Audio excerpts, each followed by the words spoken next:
Soy Artur Antunes Vitales, vengo de Girona y he hablado pues un poco como el profesorado ha de coger el papel de actor y mago, porque estamos trabajando utilizamos lo mismo que los magos, modificamos el pensamiento y jugamos con emociones.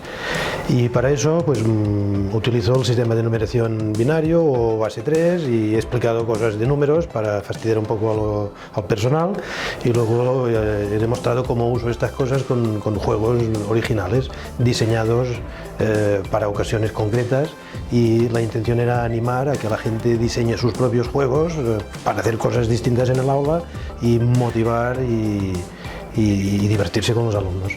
Los encuentros de este tipo los encuentro muy interesantes porque te juntas gente muy diversa con el mismo objetivo: magia, ciencia y educación.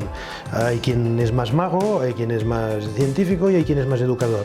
Y los tres convergemos en la misma historia de compartir pues eso, conocimientos y ayudar a ingresar.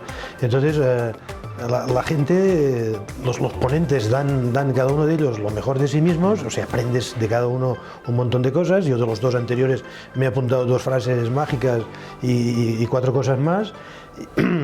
Y bueno, y si sabes relajarte, pues consigues transmitir tú también lo que llevas dentro. Entonces, para mí es una ocasión para pasárselo bien, es una ocasión que también te sirve para poner en orden cosas, porque te ves obligado a explicarlas y las tienes que simplificar y ordenar. O sea, a mí la presentación la he trabajado una semana entera y me lo he pasado muy bien en la parte previa y me he pasado muy bien en el desenlace.